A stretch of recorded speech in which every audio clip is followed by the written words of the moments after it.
Welcome to Aaron Mahnke's Cabinet of Curiosities, a production of iHeartRadio and Grim and Mild.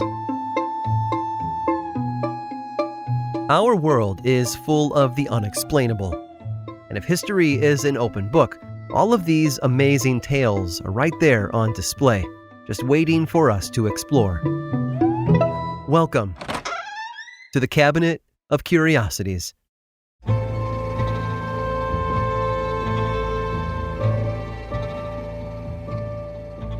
While it might defy logic, oftentimes the surest path to military victory is the least obvious one.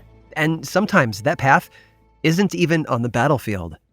Knowing the odds were stacked against the American colonies in the Revolutionary War, George Washington and Benjamin Talmadge relied on another facet of war to try to turn the odds in their favor: espionage. In fact, they created an entire spy ring that may well have won the war for them.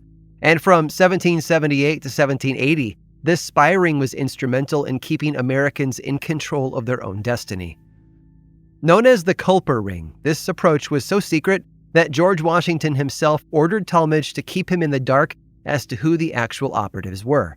All the better to protect their identities, of course. Thanks to the Culper Codebook, historians have since been able to decipher the messages that were sent between various parties, involving and keeping American intelligence a few steps ahead of the British Army. It used a numerical code system for common words, and once those numbers were cracked, the story unfolded. For instance, 727 referred to New York City, 223 meant gold, and 355 meant lady. But 355 may have meant much more than that. It may well have referred to one specific lady, a lady who was herself an American spy. It wouldn't be the first time a woman had been overlooked by the enemy. Take, for instance, a major leak sprung by British Major John Andre. While speaking of an impending attack on the Americans, Andre didn't think twice about speaking freely in front of a housewife named Lydia Dara, who listened intently and then relayed the news to George Washington. Andre interrogated everyone in the house after the leak came to light. Everyone, that is, except Lydia. After all, surely all women held the same beliefs as their husbands, right? The lady of the Culper Ring, though, this Agent 355, is still unknown to this day, but it's believed that she was a member of a high-ranking loyalist family in New York City, a hotbed of British activity during the war. There, she would have had access to all the chatter of British nobility in the colonies. And that's when the biggest intelligence breakthrough of the war surfaced, thanks largely to the efforts of 355, ever overlooked in the company of her enemy. You see, while reports dried up with the British in the South, on their return to New York City, the reports began coming from an unnamed operative in the field. These reports claimed that an American general was in cahoots with the British and covering for Major John Andre's comings and goings, and the intelligence was clear about who that was. Benedict Arnold was a traitor to the revolutionary cause, and this revelation came, by most accounts, from Agent 355. After all, most other Culper spies had already fled New York City by that point, avoiding the heat from British counterintelligence. Yet this breakthrough finding led to the arrest and execution of Major John Andre, and while Benedict Arnold escaped, the turning point had, turned. In the aftermath of this massive plot unraveling, the British began sweeping up anyone they even remotely suspected. According to some reports, this may have included Agent 355, who was held aboard the prison ship the HMS Jersey. There, she gave birth to a son and soon died amidst horrid conditions. Correspondence among the Culper spy ring largely dried up after her death, leading more credibility to the belief that it was the still anonymous Agent 355 who was at the heart of it all. Robert Townsend, the head of the Culper ring at the time, fell into a depression. Rumor has it that he was romantically involved with Agent 355, although with all the secrecy surrounding their group, it isn't likely that we could ever prove that. Whatever the case, Agent 355 and her fellow spies learned a valuable lesson during their service. You never know what you might hear when people think no one is listening.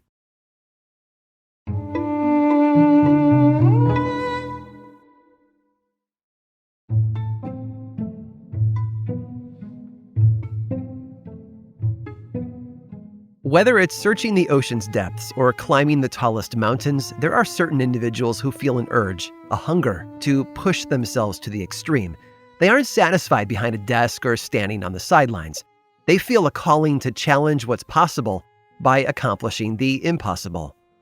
Perhaps none more than Donald Campbell. Campbell was born in Surrey, England on March 23rd of 1921 to a speed demon of a father. Sir Malcolm Campbell had been a Grand Prix racer and speed record holder on both water and land. It seems his son was destined to follow in his footsteps. Instead, Donald tried to join the Air Force at the start of World War II, but was denied entry due to a bout of rheumatic fever when he was younger. Instead, he supported the war effort by working as an engineer on military vehicles. After the war was over, on New Year's Eve of 1948, Campbell's life took a drastic turn. His father suffered a series of strokes and passed away unexpectedly. He was only 63 at the time, still relatively young, but he'd led a much longer life than most others in his line of work. After his father's death, Donald joined up with his father's chief engineer, Leo Villa, and the two continued Sir Malcolm's work in setting speed records on land and water. Campbell started in 1949 by racing his father's old powerboat, the Bluebird K4. The K4 was a hydroplane, which would glide across the water once it reached top speeds. And as American racers started beating his father's existing records, Campbell knew that he'd have to make some changes if he hoped to compete. So he modified the K4 to reduce drag on the water, and in 1951, he managed to reach 170 miles per hour. If only his success had lasted. On one unfortunate attempt to break the record, the Bluebird K4 was destroyed, and it wasn't long before another racer had moved the record up again. Campbell now had to beat 178 miles per hour. He and Leo got to work on a new Bluebird, one made of metal and powered by a jet engine. Dubbed the K7, his new hydroplane proved to be a roaring success. Between 1955 and 1964, Campbell set a whopping 7 world records and reached speeds as high as 286 miles per hour. Now, he might have had one eye on the water, but he also had his other eye back on land. Several years earlier, a racer named John Cobb had set a land speed record of 394 miles per hour, and Campbell was determined to beat it. He had a new vehicle design called the Bluebird Proteus CN7. Naturally, it was blue-colored, and in order to achieve speeds as high as 500 miles per hour, it was shaped like a flattened submarine. It was his pride and joy, a testament to British engineering, and the thing that would zoom him out from behind his father's shadow. Campbell ran some low-speed tests in Sussex before transporting the CN7 to the salt flats of Utah, where it would really stretch its legs. But it was on the 6th attempt when the car stretched a little too far and crashed after reaching a blistering 360 miles per hour. Campbell survived with a fractured skull and some bumps and scrapes, but the CN7 was totaled. A new vehicle was built, and in July of 1964, Donald headed to Australia, where he set a new record of 403.1 miles per hour. It was a rousing success and well-deserved after so many failed attempts, but he still wanted to push things further. And to do that, he had to build a car with a different kind of propulsion. Enter the Bluebird Mach 1.1, otherwise known as the rocket car. It was designed to reach a top speed of 840 miles per hour with the help of 2 Bristol Siddeley rocket engines. Just building the car and telling people about it wasn't enough. He wanted to get the word out by setting another record with the Bluebird K7. He put in a Bristol Orpheus jet engine capable of delivering 4,500 pounds of thrust. After a bout of bad weather and some unsuccessful tries in Lancashire, Campbell finally got his opportunity on January 4th of 1967. He brought the K7 out to the middle of the lake and aimed it toward the southern end. The engine fired and the Bluebird took off like, well, a rocket. 70 miles per hour, 285, 310. Campbell couldn't be stopped. Literally. The first run had gone well, and he wanted to go again immediately, refusing to refuel or wait for things to cool down. The Bluebird blazed a trail across the water a second time, hitting upwards of 320 miles per hour. But something was wrong. The engine went out on this run, and the vehicle touched down on the water, nose pointed downward, and went into a full somersault. The K7 broke apart as it skipped along the surface of the water. Campbell was killed in the incident, and his body was lost. It took 30 years for divers to find and recover both the Bluebird and Campbell's remains from the lake. He was still wearing his coveralls. Donald Campbell set out to prove he was as brave and as daring as his father before him. And he did. Sadly, he let his success cloud his judgment, and he paid the ultimate price for it.